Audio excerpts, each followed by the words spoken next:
Say I would have like 20 blind people. So this is the specification that I tried to program to. Oh, wonderful. Okay. And like I said before, the only thing that we weren't able to program per that spec is the horn is not going to be silenced, that feature. Because the horn and strobes are wired together. There's only 2 wires going to the horn and strobe. So it's horn and strobe or nothing, at least at this point. That's fine. Was that not able to be separated yet? No, because it was kind of a liability issue. We took it apart and looked at it. In theory, it looked like we could do it, but it's not really our equipment. Okay. So, let's try it and see what you think. Overcautious is better than under. Well, The only thing I worry about is nuisance. You're 99 times percent more likely to get a nuisance alarm than an actual one. So it's alarming on low levels and things like that when there is an actual detection. That's when problems happen. I'd rather be overcautious. okay. Let me give But we you can, some printout of some information. Set points, how the relays are wired, cause and effect matrix. I had a question Gas for you on detection one of points. those. On this one, what do the colors mean? The red is for the red strobe, blue is for the blue strobe, and yellow is for fault. Yeah, it's kind of a draft. I just wrote it up.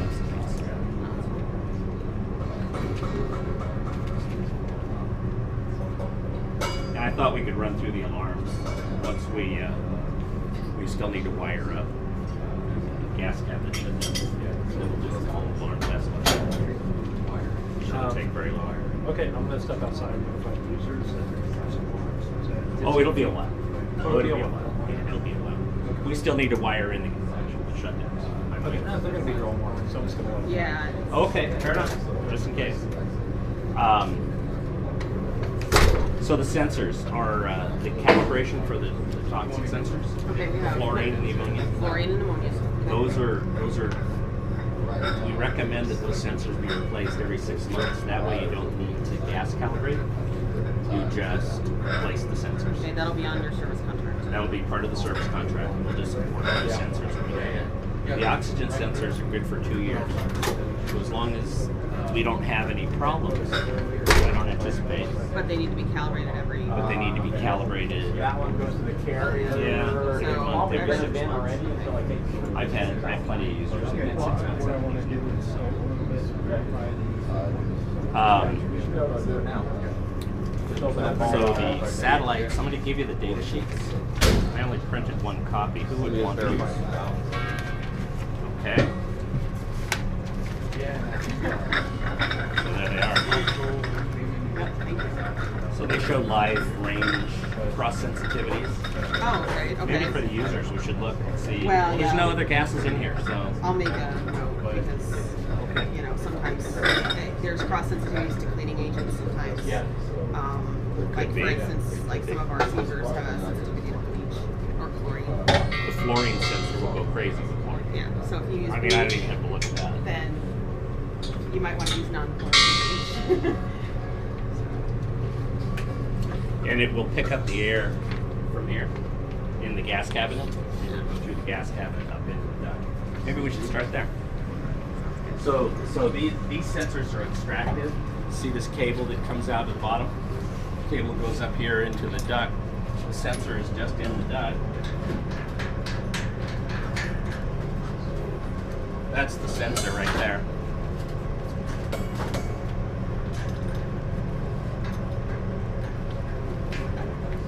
The oxygen sensor is just ambient in air here. This is it right here. The normal value for the oxygen sensor is 20.9% by volume. This is the UPS. He broke it already. Broke it already. How does this pop up? If you want to kill the power, if you ever needed to kill the power to the system for some reason, the controller and all of these detectors, this would be the plug on it, for what it's worth. So for testing reasons, if we were to want to test it, and we do, before we start everything up, we want to test that the UPS will take over power and keep everything running. So we would unplug it from the wall, correct? That would be a good way to do it, right? The circuit breaker over there, circuit breaker 8 and 10 are tied together for some electrical reason. So that would be a better way to do it. Yeah. Because otherwise you're going to turn both of them Yeah, we just need to make sure before we leave today to test that it goes on to backup power and back on to normal. Right? Can we do it now? Well, will it set off alarms? It should. It shouldn't set off let's wait. strobes, but it should set off it should send a notice to the TGMS, and the TGMS should say, hey, we're on UPS power. Okay, we'll need to program that in. That would something would have to interface with this. So the UPS does have a network card and it has an adapter, so it can send notifications once it's programmed to the users. And it just needs to have a cable from their port activated. So I've given Jeff group numbers, and here you go. So that's salvation. Awesome. For this, So I don't need to feel responsible for programming that. Good. Good. Not at the moment. Maybe we can try Victor. Maybe with Honeywell. Anyway, all right. So that's that. So you can touch any one of these buttons. It'll turn a light on, so you can see. Right now it displays 0 ppm and NH3, and this goes for the ammonia cabinet. Sensors for the ammonia cabinet. If you have a gas concentration, it'll rise. If it goes to alarm 1, it'll say AL1, alarm 2, AL2. That value is sent through a milliamp signal to the controller, and the controller is what actually generates the alarms, closes the relays for everything else. There's a password on the oxygen sensor, because if the oxygen sensor is turned off, it sends a 0 milliamp signal to the controller, which is seen as a gas detection, basically, or a lack of oxygen. Okay. And we'll send an alarm and call the fire truck and everything else. This is very sensitive.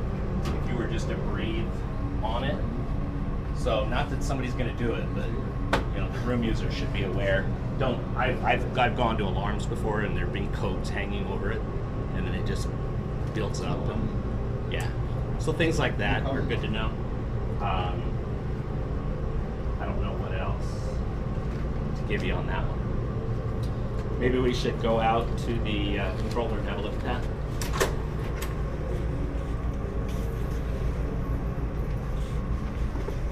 Okay, does this have a lock option on it? It does. I hadn't gone down that road. You want it locked? Yeah, we're gonna need it locked. Now, do you want it locked? We just want it locked so that unauthorized users either have to use can't mess with it coming down the hallway. We're talking a padlock, right? Well, yeah, a padlock to lock for the wires, like here, for instance, and then a password if you can do buttons on the front. There's no buttons. The So buttons on the front would be a magnet.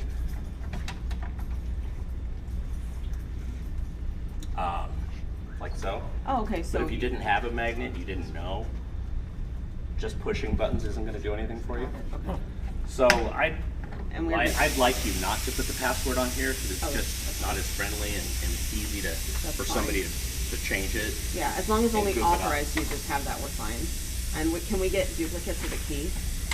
There is no key. The magnet, I mean. Yeah, there is. This is the only one I have right now, Okay. but we can get more. Yeah, I think we'll need at least 3 or 4. I think we'll need at least 4. Okay. Write that down so I don't forget.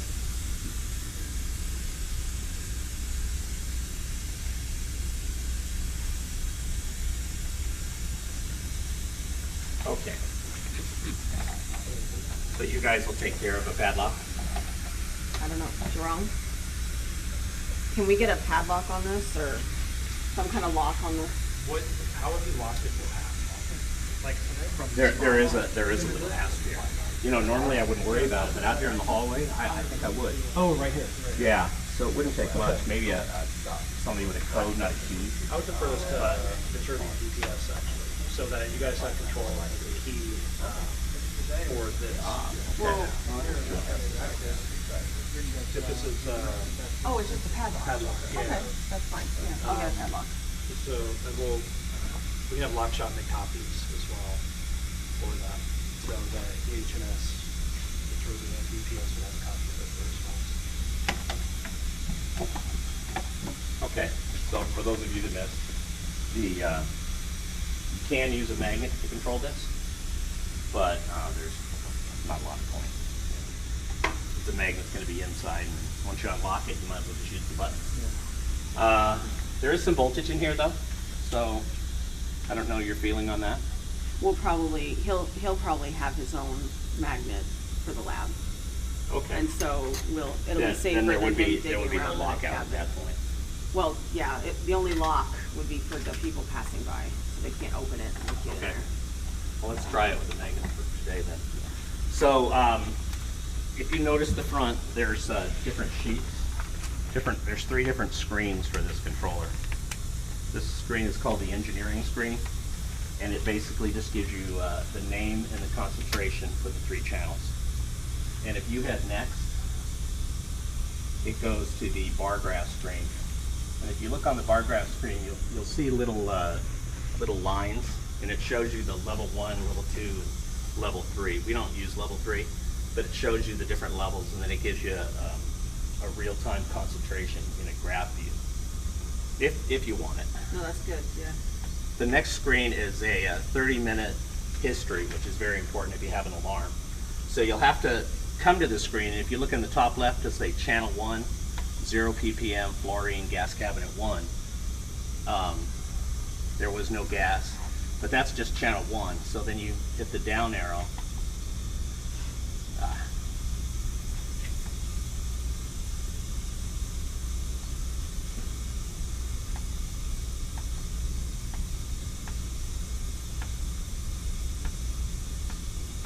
Oh, my bad.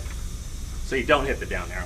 You hit the next button on this screen, and it'll toggle between channels 1, 2, 3 to show you the 30-minute trend.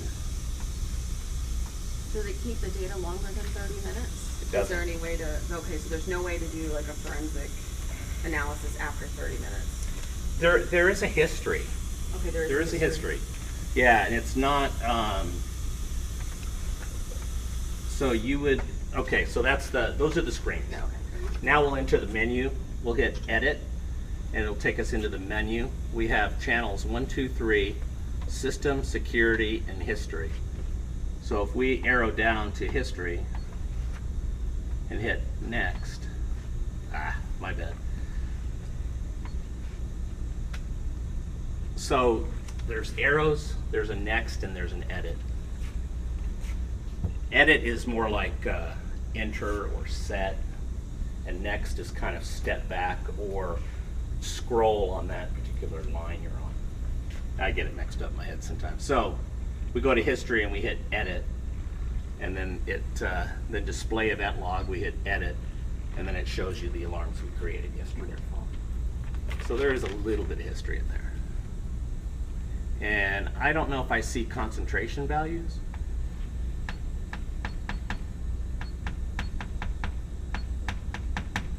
But it does show relays that tripped. So, Does it show when the alarms have cleared at all, or? it,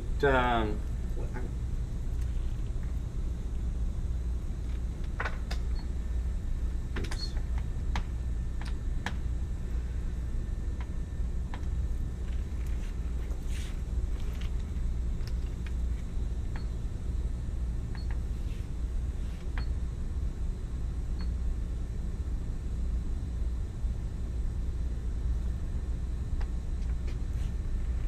I'm not sure how to interpret this log. It says acknowledged on one of them, but not on all of them. So maybe today we can try and look at it. Sure. You know, see as we go along. Okay, so next we'll get you back to the main menu from wherever you are. So that's the engineering screen, the bar graph screen, and your sorry, your trend graph, 30-minute trend graph. So again, the 30-minute trend graph is good too.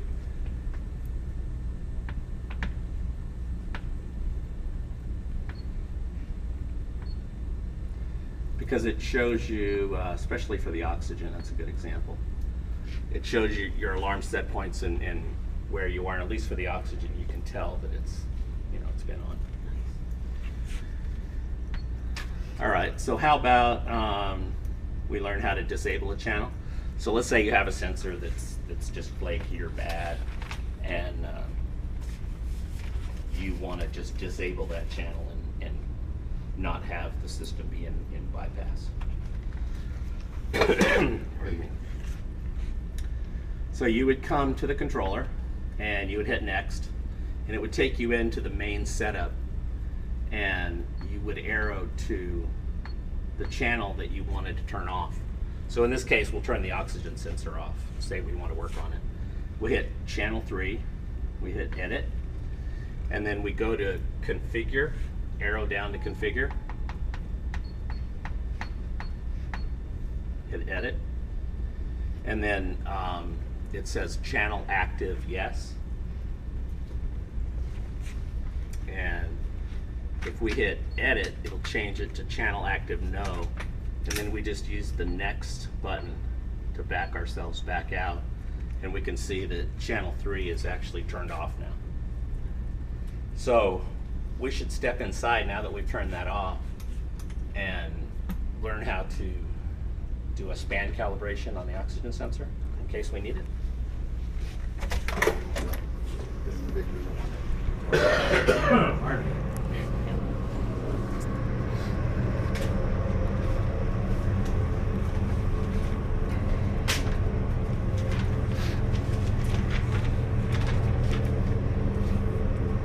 So the green light indicates that there's no faults and that the detector's in monitor. If the green light is blinking, it means that there is a warning, but it is still monitoring for gas. If the green light is out, you're not monitoring for gas.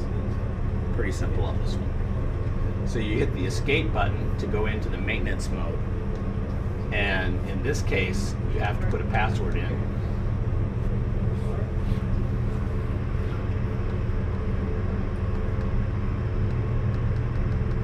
During the alarm testing.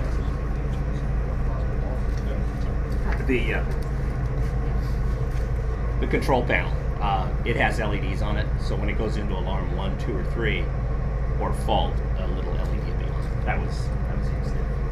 And then also in each one of the channels, it'll also say alarm 1, 2, 3 or fault, so you'll know which one it is. So here we go. So I'm going to set a full-scale alarm manually from the fluorine sensor. This is not going to trip the fire alarm. It is, but it's in bypass. It is about it. It ran off. It's in bypass till 3 o'clock. Okay. Or noon, something like that. We're talking about both. Thank you. Either way, we're okay. Yeah, either way, we're good. All right, and I think for right now, I think it's only programmed as a supervisory at the moment. I think that's going to Well, change. that's part of what we're Should I call DPS just to be sure? They should have done that already. They were very confident. Okay. Anthony and I can think of the guy's name, but Raymond were just here and they called and put it Okay. on test. Thank you. Sorry. Okay, so do we want a last minute, hey, we're going to send alarms off here? I just did. I put my head up. All right, so we've got like 10 items down here to test. We can add that other one on. Let me add it while I'm thinking about it. So what you want to do, oh, well, we don't have it. You wanted to add if we, you know, loss of UPS power. Yeah.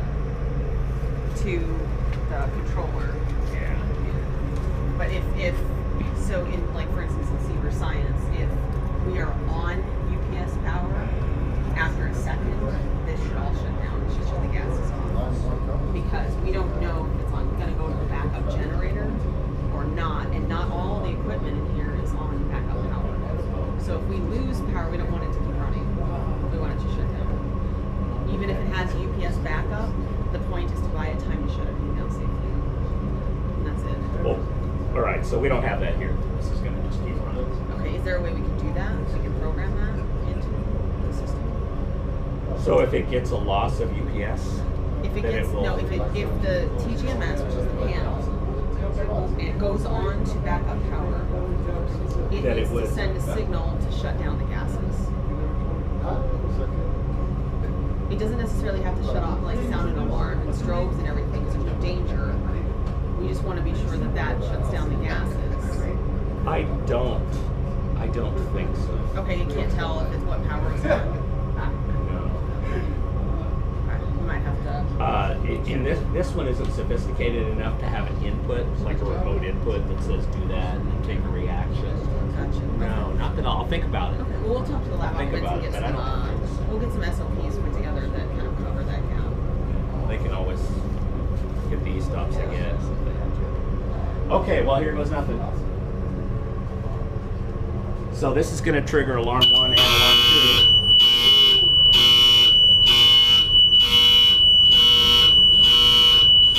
There's the fire panel. So.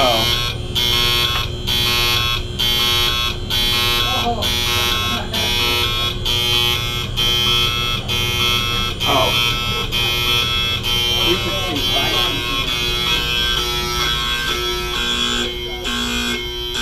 Yeah, you can see the lights Well, we don't. on the left. No, I was thinking on the fluorine we'd see 5 ppm. Maybe I turned it on.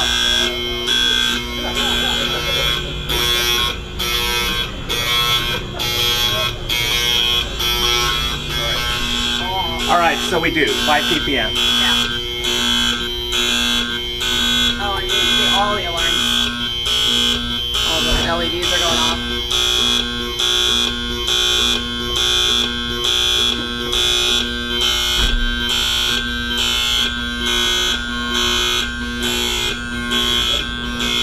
Oh, did you get it shut down?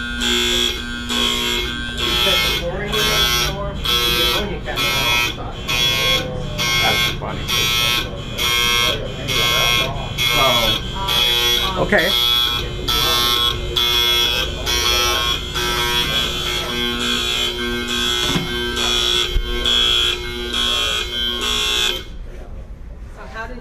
So how did you silence that? Reset. Okay, so will that So work? the ammonia cabinet shut down. Okay, will it come back on once you hit reset if there's still fluorine detected? It won't reset if there's still fluorine. Gotcha, that's what we need to know. Um, So you can't manually reset unless the condition is in there. Awesome. Right. So I have to check my programming. Yeah, this is the same thing that happened in Seaver, so it doesn't surprise me. All right. So what I said was, Alright, you can. Stuff. so ammonia. It's acknowledged Yeah, maybe from the. on the Okay. cabinet. Channel 2, alarm 1 and alarm 2. Oxygen. That's your oxygen one. Right? No. Because it's O. It's ammonia, but So. maybe it's just a placeholder. It's not alarm 20 and alarm 10, but that's kind of how it reads. Okay, so we to know me. that channel 2 is ammonia. Channel 1 is what? Channel 1 is fluorine. Fluorine. So you tested fluorine, Mm-hmm. and we got an alarm 2. So there's probably an alarm 1 right down. Yep. So the alarm. Yep. Okay. So it's the channels we're looking at more than anything. I guess so, yeah. Okay. And there's the fault. Yeah, it's not much, but Do they detect loss of exhaust or any other conditions? this controller doesn't have any other. Well, there's room for one more 4 to 20 milliamp input, Okay. but I'll talk to the gas it's. cabinet guy. I think that loss of flow is monitored by the Lindy. Yeah, Gas that's cabinet. what I think. Yeah, it usually is, and they'll go I into I alarm. saw them setting it up, but Yeah, we they'll can go into alarm and then send yeah, a note, and then this one will start. and they'll shut off. Maybe shut off the gases And as well. we'll check that. We want to check that as well. So next to get out. Okay. Okay. Next is back, and there you go. Yeah. Awesome. And then next we'll scroll you through the screens. You don't really want to hit Cal, but if you should hit Cal Mhm. on accident, then it's just next to exit. Got it. And if you did go into cal, you don't want to. You don't want to. That's your job, not us. Well, it's not, we don't use that Got it. in this application. I'll leave it to you. Anyway. All right, so that's that. What I wanted to do was the 20 milliamp first, but when I took it out of monitor, it dropped to 0. It did. So that was, if we look over here, to the set points, for oxygen, alarm 1 is rising to 22. So I guess I misspoke. Falling to 19.5 is what happened when I went into, so that was alarm 2. You said the red light came on first, Correct. then the blue came on later. Correct. There's a significant delay between them. That's good. When I took it out of monitor, It dropped to nothing. it dropped to alarm level 2, Okay. which was 0 or less than 19.5. Gotcha. So it was, we tested alarm level 1, and then we tested alarm level 2.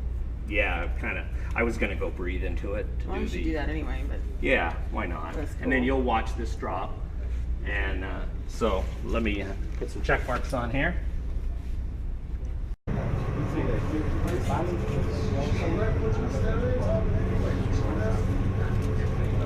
going. You got 0.3 to go.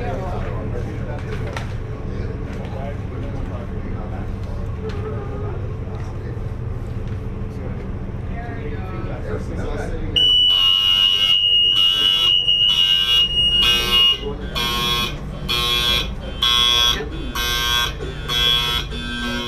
Okay.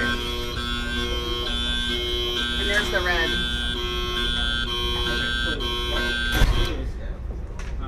I've asked one of my students to come over to take notes. Oh, it's okay. Oh, he's here. Okay, He's here. perfect. He's been here, and we've got to go. Okay. Yeah. So now we're in the main menu. And there are 4 main menus. Monitor, maintenance, calibration, configuration. So we're gonna go to calibration, and then we're hitting set to actually enter these features. So we're gonna hit gas calibration, we'll hit set, and then we don't want to 0 this transmitter, this sensor, because it's oxygen. So we're gonna go to span adjust, and basically you just keep pressing set all the way through. At one point you can, at this point here, it says enter the concentration for the calibration gas. 20.9 is what room air is, so that's how we should leave it. So just keep hitting set. And the last thing is remove gas, and you're back to span adjust.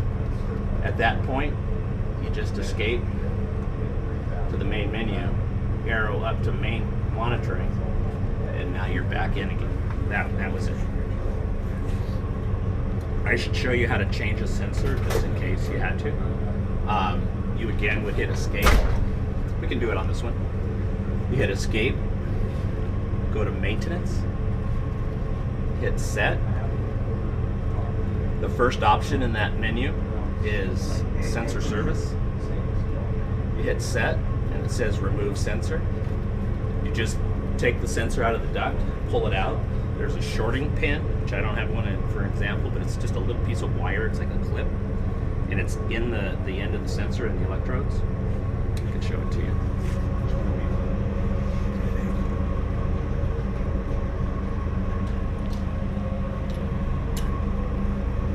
So the clip would be on that pin and that pin there, and you take that clip out, put it back in this old sensor, put that back in the case, and that's now your spare, just in case something was wrong. Take the new sensor out.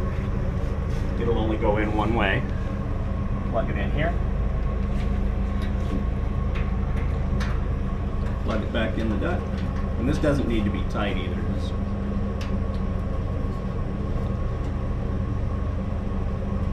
Just make sure it's... And then it's not going to act right because it's the same sensor. It's going to give you an error message telling you it's not the right sensor.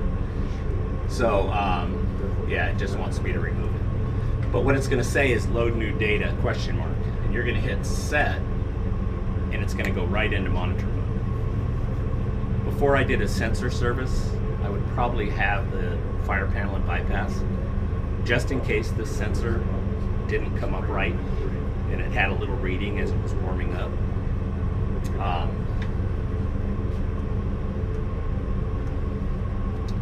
That's it though. Those are the two main things. Now there are some faults you could get.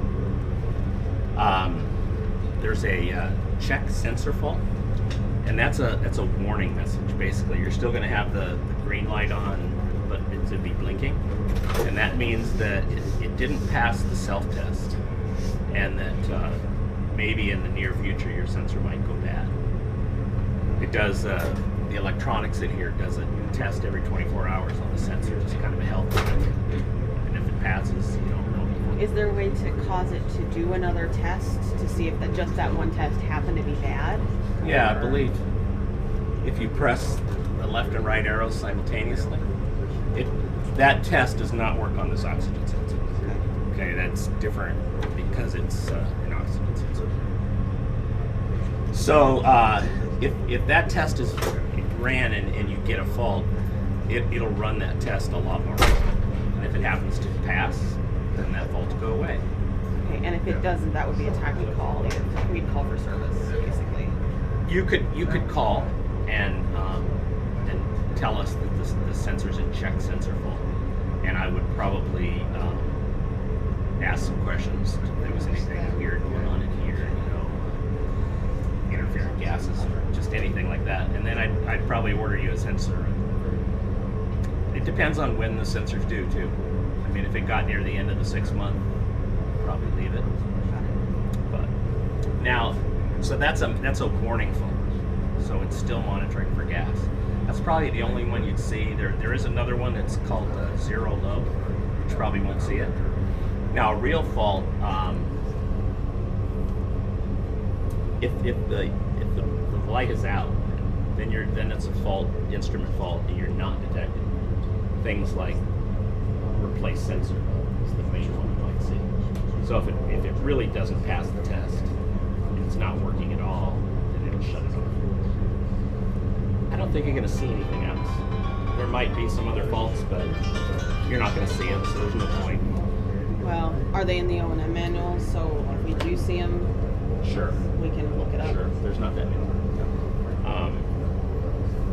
Yeah, I did list them, I think, on the paperwork they gave me. I can't think of them.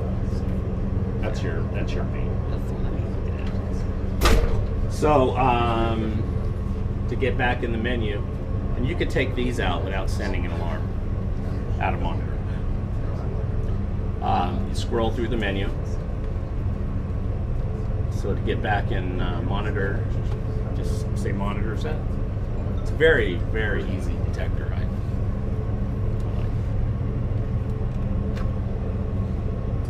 Okay.